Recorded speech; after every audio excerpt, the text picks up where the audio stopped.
तो बच्चा पार्टी, आप सभी कैसे हैं? बहुत इंतज़ार करना पड़ा आपको, इसके लिए मैं माफ़ी चाहती हूँ। इस वीडियो को थोड़ा सा बनाने में देरी हो गई और आप लोग कमेंट नहीं करते हैं। आप लोग कमेंट करिए, जो सुधार की ज़रूरत है उसे मैं सुधार कर सकूं।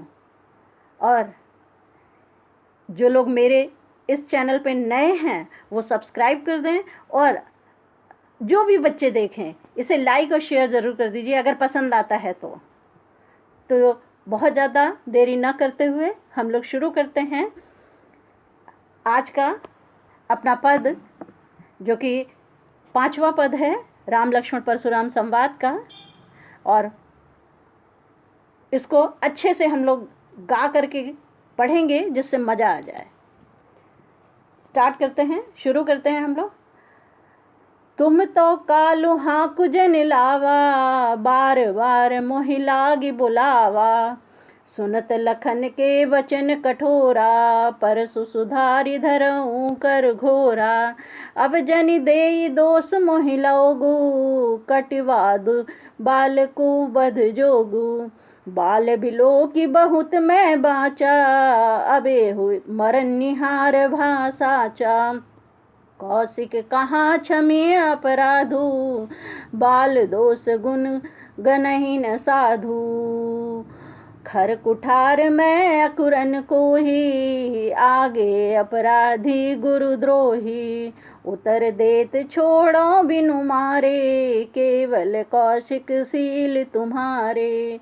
न ते एहि काट कुठार कठोरे, गुरहि उरिन होत हूँ श्रम थोरे। गादि सुनु कह हृदय हसी मुनि, हरिहरे सूझ। आय मैं खान न उखमऊ, अजहूँ न बूझ अबूझ। तो ये आपका अर्थ है, ये आपका पद था। और इस पद में जो कठिन शब्द हैं उनको हम देखते हैं सबसे पहले तो। और पहला है तुम। तुम मीन्स तुम। तो आपका कालू, कालू मीन्स मौत। हाँक हाँक कर, कालू मीन्स मौत, हाँक हाँक कर। जनु लावा, जनु मीन्स जैसे, लावा मतलब लाया। बार बार मोहि लागी बुलावा, इन शब्दों में बहुत कठिनाई नहीं है। बार बार मोहि मीन्स मेरे लिए, लागी मीन्स पास में, बुलावा मीन्स बुला रहे हैं। सुनत लखन के वचन कठोरा, ये पंक्तियां भी जो हैं बहुत आपके लिए आसान है। सुनत में सुनना, लखन के जो वचन हैं वो कठोर वचन हैं, उनको सुनते ही। परसु सुधारी, परसु में फरसा, सुधार करके धरऊ कर घोरा। यहाँ पे जो घोरा है, घोरा का जो अर्थ है आपका भयानक है, भयानक। अब जनि देव दोष मोहि लोगो, मतलब अब यहाँ पे ये कह रहे हैं कि लोग हमें दोष न दें। कटुवादी, बालकु बध जोगु, ये जो कड़वे वचन बोल रहा है, ऐसा बालक बध जोगु मरने के लिए, मारने योग्य ही है। बाल बिलो की बहुत मैं बाचा, बाल मीन्स बालक, बिलो की मीन्स देख कर, बहुत मैं बहुत बचाया, बाचा मीन्स बचाया।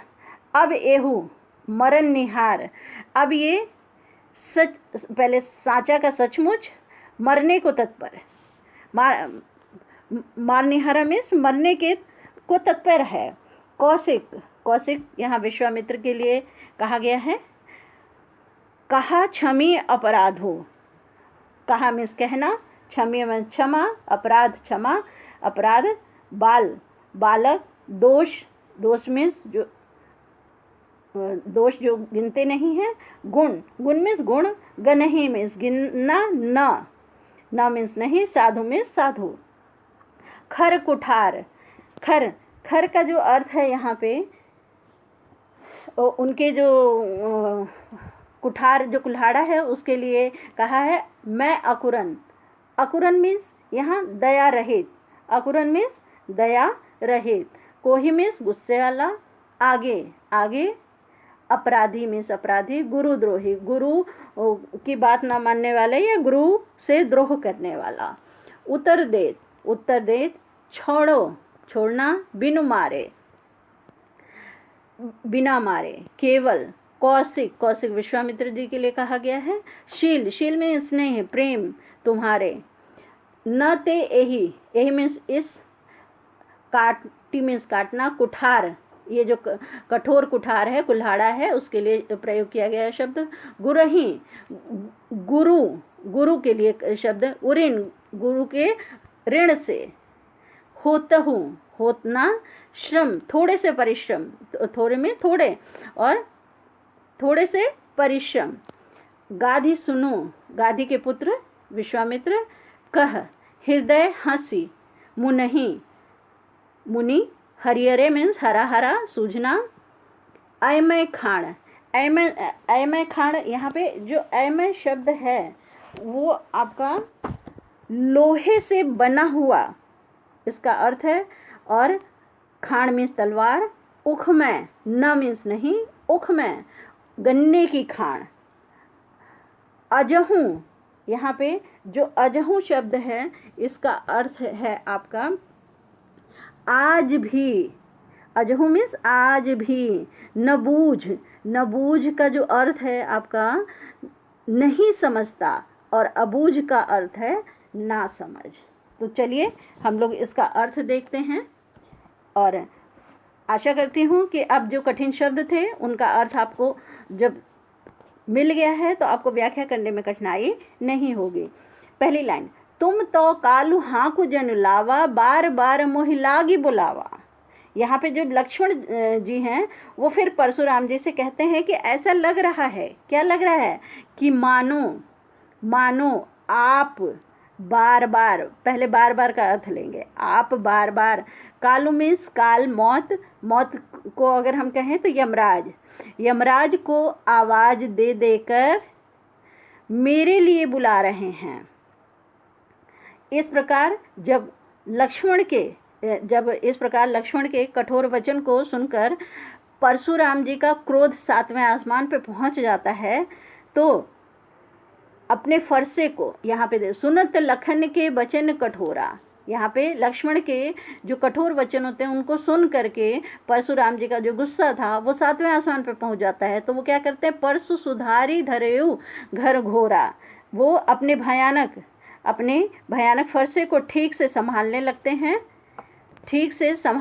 हैं, और उसके बाद अब देखिए क्या है आगे। अब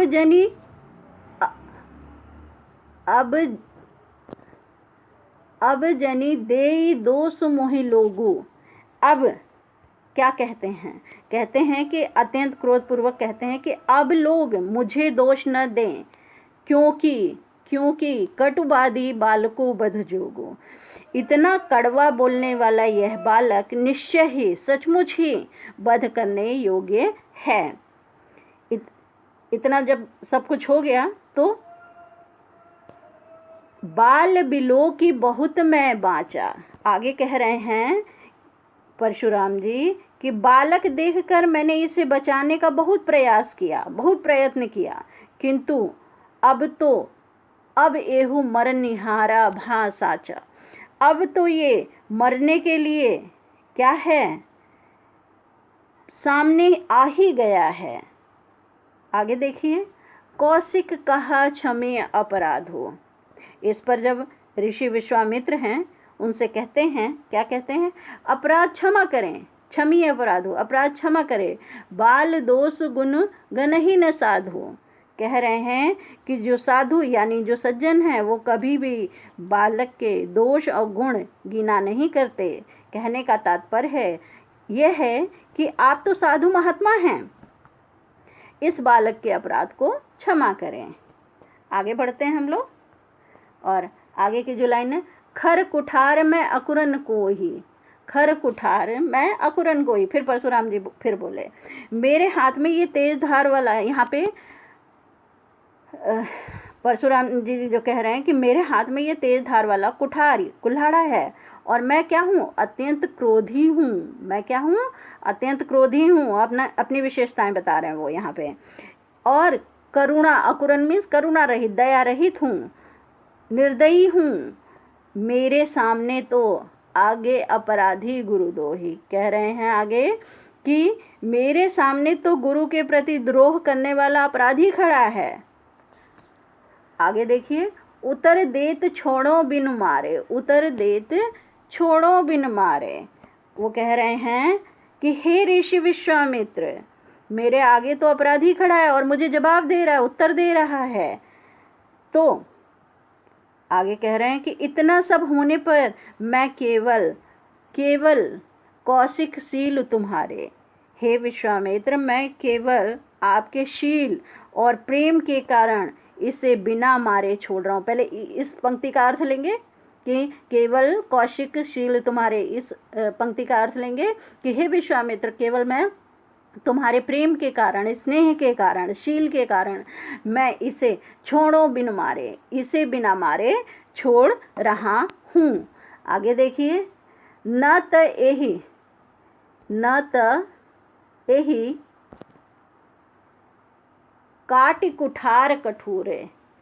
तो आगे वो कह रहे हैं कि नहीं तो क्या होगा, वरना पहले इस लाइन का मीनिंग करिए, या हो तो श्रम थोड़े, मतलब मैं थोड़ी सी मेहनत से ही इस तेज कुठार वाले, तेज धार वाले युक्त कुठार से इसे काट करके मैं गुरु के ऋण से उऋण हो जाऊंगा, मुक्त हो जाऊंगा। उऋण मीन्स मुक्त हो जाना। यहाँ पे आगे देखिए, गाधि सुनो कह हृदय हंसी, मुनि हरिहरे सूझ। यहाँ पे कह रहे हैं कि कौन कह रहे हैं, परशुराम की इन बातों को सुन करके विश्वामित्र जी जो हैं वो क्या कह रहे हैं, अपने मन ही सोच रहे हैं और मन में सोचते हुए ये सोच रहे हैं कि इन्हें तो सब जगह हरिहरे सूझ, पहले इसका अर्थ लेंगे, इन्हें तो सब जगह हरियाली ही दिखाई पड़ रही है और वे मन ही मन हंसने लगे। ये हृदय का अर्थ है मन ही मन, और हंसी मीन्स हंसने लगे, और मन ही मन हंसने लगे। और यहाँ पे हरा ही हरा सूझने का जो तात्पर्य या मुहावरा है, हरा हरा हरिहरे, हरा ही हरा सूझने का जो तात्पर्य है कि अब तक तो इन्हें सब जगह क्षत्रियों का नाश करने में सफलता मिली है, किंतु जो राम लक्ष्मण हैं वो कोई साधारण क्षत्रिय राजकुमार तो है नहीं जो इनका नाश कर देंगे। तो आगे देखिए क्या कहते हैं जो विश्वामित्र जी हैं, आय मैं खाण न उखमऊ अजहू न बूझ अबूझ। आगे वो कह रहे हैं कि ये लक्ष्मण तो लोहे से बना खाण है, तलवार है, न कि गन्ने की बनी खाण जो कि मुंह में रखते ही क्या हो जाए, पिघल जाए, उसे चबा जाए। ऋषि विश्वामित्र जो हैं वो कह रहे हैं अपने मन ही मन में परशुराम की नासमझी पर, अबूझ मतलब नासमझी पर खेद प्रकट करते हुए कहते हैं कि अब भी मुनि अबोध बने हुए हैं, नासमझ बने हुए हैं। अब भी मुनि अबोध मतलब अज्ञानी बने हुए हैं, नासमझ बने हुए हैं और इन दोनों बालकों के अमिट प्रभाव को समझ नहीं पा रहे हैं। तो ये है इसका अर्थ, और आशा करती हूँ कि आपको अर्थ आसानी से समझ में आ जाएगा। अब इसका जो भाव है, इसमें भाव सौंदर्य क्या है, शिल्प सौंदर्य क्या है, ये मैं बताने जा रही हूँ बच्चों। भाव सौंदर्य में जो प्रस्तुत पंक्तियाँ हैं वो गोस्वामी तुलसीदास जी ने, जो परशुराम जी हैं, उनके क्रोधपूर्ण भाव मुद्रा को प्रकट किया है यहाँ पे। और लक्ष्मण जी के जब व्यंग बाण को सुनते हैं तो उन्हें मारने के लिए परशुराम जी अपना फरसा उठाते हैं, परंतु क्या होता है, विश्वामित्र जी के स्नेह के कारण उन्हें मार नहीं पाते हैं। ये इसका भाव सौंदर्य है पूरे काव्यांश का। अब हम देखते हैं शिल्प सौंदर्य। शिल्प सौंदर्य में इसमें तत्सम शब्द युक्त अवधि भाषा का प्रयोग किया गया है, तत्सम शब्दों से युक्त अवधि भाषा का प्रयोग किया गया है। दूसरी जो इसकी विशेषता है वो पूरी चौपाई छंद है, दोहा छंद है। परशुराम के वचनों में रौद्र रस का पुट है। जो परशुराम के जो वचन हैं वो किससे ओतप्रोत हैं, रौद्र रस से। लक्ष्मण के वचनों में व्यंग्य की झलक दिखती है, इसकी चौथी विशेषता है ये। और खाण शब्द में श्लेष अलंकार है, दो अर्थ छिपे हैं, एक तो गन्ने के रस का और एक लोहे की तलवार का। इसके अलावा प्रथम पंक्ति में आपका तुम तो कालू हाकू जनुलावा में आपका उत्प्रेक्षा अलंकार है, और पूरे काव्यांश में आपको अनुप्रास अलंकार देखने को मिलेगा। उसके अलावा जो और विशेषताएं हैं वो सभी काव्यांशों में हैं। गेयता और लयात्मकता की प्रधानता है, वीर रस है। उसके अलावा इसमें अन्योक्ति अलंकार भी है, और अनुप्रास अलंकार तो आपको हर जगह देखने को मिलेगा ही। अब इसके आगे हम आज इसका आखिरी पद भी पढ़ेंगे, और आखिरी पद भी आपको बहुत ज़्यादा कठिन नहीं लगेगा, बहुत ही सरल है और बहुत सरल तरीके से इसे मैं समझाऊंगी जिससे आपको समझ में आ जाए। तो चलिए इसको पहले पद को पढ़ते हैं। और जो लोग इस चैनल को इस मेरे चैनल पे नए हैं वो सब्सक्राइब कर दें, और जो बच्चे हैं मेरी यही आशा कोशिश रहती है कि सारे बच्चों को ये समझ में आ जाए, तो आप लाइक और शेयर करना ना भूलें। चलिए आखिरी पद हम शुरू करते हैं। कहो लखन मुनि शील तुम्हारा, को नहीं जान विदित संसारा। मात ही पित ही उरिन भैनी के, गुरनु रहा सोचु बड़ जी के। सो जनु हमरे ही माथे काढ़ा, दिन चली गए ब्याज बढ़ला बाढ़ा। अब आनी बेहवारी बोली, तुरत देव मैं थैली खोली। सुनी कटु वचन कुठार सुधारा, हाय हाय सब सभा पुकारा। भृगुबर परसु देखा बहु मोही, विप्र विचारी बचो नृप दोही। मिले न कबहू सुबठ रन गाढ़े, द्विज देवता धरही के बाढ़े। अनुचित कही सबू लोग पुकारा, रघुपति सयनी लखनु निवारे। लखन उत्तर आहुति, सरसी भृगु कोप कृसानु। बढ़त देख जल सम बचन बोले, रघुकुल भानु। तो यह आपका पद था, और पद में हम जब पद बहुत ही सुंदर है, और इसे गा करके आप ज़रूर देखिएगा जिससे कि आपको अच्छा लगेगा पढ़ने में भी। अब हम यहाँ पे जो कठिन शब्द हैं उनके अर्थ देखते हैं, और अर्थ है आपका कहो लखन मुनि सीलु तुम्हारा। यहाँ लखन लक्ष्मण जी के, कहो मीन्स कहना, मुनि परशुराम जी के लिए, सीलु तुम्हारा। वैसे मुनि अगर शब्द कहें तो हम यहाँ पंक्तियों के अनुसार देखेंगे कि किसके लिए प्रयोग किया गया है। और कोई नहीं जान विदित, विदित मतलब जानता, संसार में संपूर्ण संसार। माते पिता उरिन में ऋण से मुक्त होना। भय नीके आगे देखिए, मतलब नीके में बहुत अच्छी तरीके से आप ऋण हो गए हैं। गुरु के ऋण से, गुरु के ऋण से रहा सोच बड़ जी के। आगे देखते हैं हम लोग। ये जो छोटे छोटे शब्द हैं इनका बहुत ज़्यादा कठिन अर्थ नहीं है। सो जनु हमारे ही माथे मतलब मस्तक, हमरे में हमारे, मेरे, काढ़ा मतलब गढ़ना, मथे मढ़ना। दिन चली गए ब्याज बाढ़ा। यहाँ पे ब्याज काढ़ा, माथे काढ़ा का मतलब मत्थे मढ़ा है, और यहाँ पे ब्याज मतलब ब्याज बढ़ना। आगे देखिए, बड़ आनी व्यवहरिया बोली।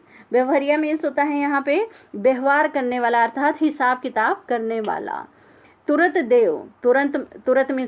देव में देना, मैं थैली खोलना, थैली में झोला टाइप कह सकते हैं आप।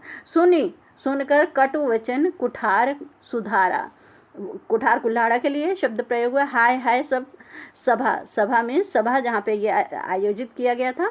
भृगुवर, भृगुश्रेष्ठ, परशु, फरसा, विप्र, ब्राह्मण, विचारी विचार कर, बचो नृप दोही। नृप दोही मतलब यहाँ पे जो नृप में राजा हुआ तो क्षत्रिय राजाओं के शत्रु। नृपद्रोही का मतलब क्षत्रिय राजाओं के शत्रु। आगे देखिए, मिले न कबहू सुभट। यहाँ पे आपका जो सुभट है, जो सुभट शब्द का जो अर्थ है वो आपका है योद्धा। आपका सुभट जो शब्द है उसका अर्थ है योद्धा या शूरवीर कह सकते हैं आप। सुभट मीन्स शूरवीर या योद्धा। रण गाढ़े, द्विज देवता। द्विज देवता का जो यहाँ अर्थ है ब्राह्मण देवता। आगे देखिए, अनुचित कहीं सब लोग पुकारे। रघुपति, रघुपति मतलब श्री रामचंद्र जी के लिए कहा गया है। सय नहीं मतलब संकेत से, संकेत इशारे से। लखनु, निवारे। यहाँ पे जो निवारे शब्द है, निवारे का मतलब मना किया। बढ़त, लखन उतर आहुति। आहुति मतलब आहुति मतलब जैसे हम कहते हैं कि आहुति देना, अपना न्यौछावर करना, अपने को आग के हवाले कर देना। तो आहुति यहाँ पे ये है। सरसी भृगुबर कोपू। भृगुबर मतलब जो कौन है, परशुराम जी, उनके लिए। कृषाणु, कृषाणु मीन्स अग्नि। कृषाणु मीन्स अग्नि। बढ़त देख जल सम, जल के सम में समान। वचन, वचन बोले रघुकुल। रघुकुल भानु, भानु में सूर्य, रघुकुल मतलब श्री राम। रघुकुल के सूर्य अर्थात श्री राम। और यहाँ पे बाढ़े, जो बाढ़े शब्द है यहाँ, बाढ़े मतलब अपने घर के बड़े। ठीक है, अभी अर्थ हम लोग देखेंगे तो अर्थ में हम लोग अच्छे से समझ सकते हैं कि क्या है। चलिए पहले देखते हैं। कहो, इसमें पहले आपका देखते हैं भावार्थ। प्रसंग क्या है, प्रसंग क्या है। जो ये पूरा पद्यावतरण है वो गोस्वामी तुलसी द्वारा रचित, जो जैसा कि मैंने शुरू में बताया था आपको कि रामचरितमानस जो महान ग्रंथ है उसके बालकांड में एक राम लक्ष्मण परशुराम संवाद नामक खंड है, उसका छोटा सा अंश लिया गया है। वहाँ पे सीता स्वयंवर में जब धनुष खंडित हो गया था तो परशुराम को क्रोध आ गया था और क्रोध को लक्ष्मण जी बार बार भड़काते हैं। जब बार बार भड़काने का काम करते हैं तो जो श्री राम जी हैं वो शीतल मधुर वचनों से उसे बार बार शांत करते हैं। और परशुराम जी अपने कुल्हाड़े से लक्ष्मण को मारने की बात करते हैं तो विश्वामित्र जी उन्हें समझाने का प्रयास करते हैं, उन्हें समझाने की बात कहते हैं और उसी समय लक्ष्मण जी उन पर व्यंग्य करते हैं। यही उस पूरे काव्यांश में दिया गया है। तो चलिए हम लोग व्याख्या देखते हैं। कहु लखन मुनि सीलु तुम्हारा, कोई नहीं जानत विदित संसारा। जब परशुराम जी बार बार अपना फरसा संभालते हैं और लक्ष्मण को मारने की धमकी देते हैं तो लक्ष्मण जी व्यंग्यपूर्वक उनसे कहते हैं, क्या कहते हैं, लक्ष्मण जी उनसे व्यंग्यपूर्वक कहते हैं, क्या कहते हैं, कहते हैं हे मुनिवर। यहाँ पे परशुराम जी, जैसा कि मैंने पहले आपको जब अर्थ बता रही थी तो मैं कह रही थी कि यहाँ मुनि शब्द किसके लिए प्रयोग किया गया, जब हम अर्थ देखेंगे तो उसमें देखेंगे। तो यहाँ परशुराम जी के लिए मुनि शब्द का प्रयोग किया गया है और यहाँ पे लक्ष्मण जी कह रहे हैं हे मुनिवर, आपके शील, शील मीन्स यहाँ पे चरित्र, आपके चरित्र को कौन नहीं जानता। को नहीं जान, यहाँ पे को नहीं जानता मतलब कौन नहीं जानता। विदित संसार, आपके चरित्र को तो सारा संसार जानता है, संपूर्ण संसार जानता है। आगे देखिए क्या है। मात पिता ही उरन भयनी के, परशुराम ने अपने पिता के कहने पर अपनी माता का वध कर दिया था।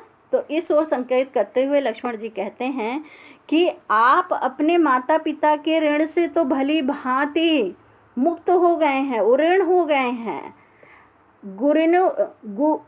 गुर रेणु रहा सोच बड़े जी के, आगे कह रहे हैं वो, अब गुरु ऋण बाकी रह गया है, अब गुरु ऋण बाकी रह गया है। सो जनु हमरे ही माथा, तो यहाँ पे कह रहे हैं कि गुरु ऋण बाकी रह गया है, शायद गुरु के ऋण को उतारने की चाहत आपके मन में है और लगता है, क्या लगता है, वह मेरे मत्थे मढ़ा जाएगा। मेरे मत्थे मढ़ा जाएगा मतलब कहने का अर्थ है कि मुझे मारकर आप गुरु ऋण से मुक्त होना चाहते हैं। आगे क्या कह रहे हैं लक्ष्मण जी, देखिए, दिन चली गए ब्याज बढ़ बाढ़ा। यहाँ पे आगे लक्ष्मण जी कह रहे हैं कि उनको खिंचाने के लिए, उन्हें खिंचाने के लिए आगे कहते हैं कि बहुत दिन हो गए हैं, अब तो उस ऋण पर बहुत ब्याज भी चढ़ गया होगा। बहुत दिन हो गए हैं, दिन चली गए मतलब बहुत दिन हो गए हैं, और ब्याज बढ़ा कह रहे हैं कि अब तो क्या है, बहुत दिन हो गए हैं और अब उस ऋण पर बहुत ब्याज भी चढ़ गया होगा। तो क्या करिए, अब आनी व्यवहारिया बोली। अब वो कह रहे हैं कि आप किसी हिसाब किताब करने वाले को बुला लीजिए और सारा हिसाब किताब करवा लीजिए। तुरंत देव में थैली खोली। और लक्ष्मण जी जो हैं कह रहे हैं कि ताकि मैं थैली, जब आप हिसाब किताब वाले को बुला लेंगे तो ताकि मैं थैली खोल कर हिसाब चुकता कर दूं। इस प्रकार कहे जाने पर सुनि कटु वचन कुठार सुधारा। इस प्रकार कहे जाने पर परशुराम ने अत्यंत क्रोध के साथ अपना फरसा संभाल लिया। सुधारा में सुधार लिया, अपना फरसा संभाल लिया। और इसे देखकर हाय हाय सब सभा पुकारा। सभा में जितने उपस्थित लोग थे सभी लोग क्या करने लगे, किसी अनिष्ट की संभावना से हाय हाय कहकर पुकारने लगे, हाय हाय कहने लगे। भृगुवर परसु देखा बहु मोही। आगे कह रहे हैं कि क्या, लेकिन जो लक्ष्मण जी हैं उन्होंने अपनी बातें बंद नहीं की है और आगे वो कह रहे हैं, वो आगे बोलते चले जा रहे हैं और कह रहे हैं, हे भृगुश्रेष्ठ, भृगुवर में भृगुश्रेष्ठ, फरसा दिखाकर, परसु दिखा बहु, फरसा दिखाकर आप मुझे क्या करना चाहते हैं, डराना चाहते हैं। विप्र विचारी बचोन रिप द्रोही। आगे वो कह रहे हैं कि हे क्षत्रिय राजाओं के शत्रु, हे द्रोही मतलब क्षत्रिय राजाओं के शत्रु, हे क्षत्रिय राजाओं के शत्रु, मैं आपको ब्राह्मण, विप्र मीन्स ब्राह्मण, मैं आपको ब्राह्मण समझकर अभी तक बचा रहा हूँ। लेकिन ऐसा लगता है, क्या लगता है, ऐसा लगता है कि मिले न कबहु सुबट रणगाढ़े। ऐसा लगता है कि आपको कभी बलवान रणकुशल कोई वीर नहीं मिला है। तभी तो द्विज देवता घर ही के बाढ़े। तभी तो हे ब्राह्मण देवता, द्विज देवता, हे ब्राह्मण देवता, आप अपने घर के शेर बने हुए हैं। अपने घर ही में, इस घर के बाढ़े में शेर बने हुए मतलब बड़े बने हुए हैं। आगे देखिए, अनुचित कही सब लोग पुकारे। अब जब लक्ष्मण की ऐसी ओजपूर्ण व्यंग्योक्ति को सबने सुना तो सब लोग यह अनुचित है कहकर कहने लगे, ऐसा कहने लगे। रघुपति शयन ही लखनऊ निवारे। तब क्या हुआ, तब रघुपति श्री राम जी ने संकेत से लक्ष्मण को चुप रहने के लिए कहा। यहाँ पे निवारे मतलब मना किया, तो चुप रहने के लिए कहा। आगे देखते हैं, लखन उतर आहुति सरसी भृगुवर कोप कृसानु। कृसानु मीन्स अग्नि बताया था मैंने यहाँ पे। तो अब जब लक्ष्मण को चुप रहने के लिए कहा उन्होंने, तो जो भृगुश्रेष्ठ परशुराम की क्रोधाग्नि को बढ़ाने के लिए लक्ष्मण जी व्यंग्यपूर्ण उत्तर जो है उनका, वो आहुति का काम कर रहे थे। परशुराम जी की जो क्रोध की अग्नि बढ़ी हुई थी उसको बढ़ाने का और काम कर रहे थे, आहुति का काम कर रहे थे उसमें। तो बढ़त यहाँ पे कृसानु अग्नि जो उनकी क्रोध रूपी अग्नि को भड़कते हुए देख करके, बढ़त देखी बढ़त मीन्स देखे, बढ़ते हुए देख करके जो रघुकुल के सूर्य स्वरूप श्री राम जी हैं, उन्होंने शीतल जल के समान वचन, अपने मधुर वचनों से उन्हें शांत करने का प्रयास किया। ये आपका आखिरी पद था और मैंने अपनी तरह से बहुत कोशिश की है साधारण से साधारण शब्दों में समझाने की। जिन बच्चों को बिल्कुल हिंदी अच्छी नहीं लगती है वो बच्चे इस वीडियो को ज़रूर देखें और उनको समझ में आ जाएगा। चलिए अब इसकी विशेषताएं हम लोग देख लेते हैं कि इसकी विशेषताएं क्या हैं। और इसका शिल्प सौंदर्य जो कि सभी काव्यांशों में आपको देखने को मिला है, लगभग सब वही हैं। जो चौपाई है वो अवधी भाषा में है, तत्सम शब्दों की प्रचुरता है, रौद्र रस की इसमें प्रधानता है, और जो अनुप्रास अलंकार तो लगभग हर एक पंक्ति में है। रूपक अलंकार भी देखने को मिला है। रूपक अलंकार मैं आपको बता दूं कि इस पंक्ति में है। रूपक अलंकार जो है कोप कृसानु में रूपक अलंकार है, और द्विज देवता में रूपक अलंकार है। उसके अलावा उपमा अलंकार भी है। उपमा अलंकार हम लोग देख लेते हैं कौन सी पंक्तियों में है। लखन उतर आहुति सरस, लखन उतर आहुति सरस, इसमें उपमा अलंकार है। और एक पंक्ति और है जल सम वचन में उपमा अलंकार प्रयुक्त हुआ है। उसके अलावा आपकी जो संवादात्मक शैली का प्रयोग किया गया है, इसमें आपकी जो लक्ष्मण जी के व्यंग्य हैं वो परशुराम जी की जो क्रोध की अग्नि है उसमें घी की आहुति का काम किया है। उत्प्रेक्षा अलंकार भी है। उत्प्रेक्षा अलंकार आपका सो जनु हमरे ही माथे काढ़ा में उत्प्रेक्षा अलंकार है। तो इस तरह से यहाँ पे आपका ये जो पार्ट 2 राम लक्ष्मण परशुराम संवाद है ये समाप्त होता है। इसमें आपका प्रश्नोत्तर मैं नहीं कराऊंगी। प्रश्नोत्तर की जगह मैं आपको हर एक काव्यांश से संबंधित एक एक प्रश्न कराऊंगी जिससे कि आपको पूरा पाठ याद हो जाए। तो नेक्स्ट वीडियो का इंतज़ार करिए, जल्द ही मैं लेकर दूसरा वीडियो हाजिर होंगी। तब तक के लिए धन्यवाद। हाँ, मेरे इस चैनल को सब्सक्राइब ज़रूर करिएगा, और जिनको पसंद आए, अगर नहीं भी पसंद आता है तो आप अपना कमेंट छोड़िए जिससे कि मैं उसमें सुधार कर सकूं। धन्यवाद।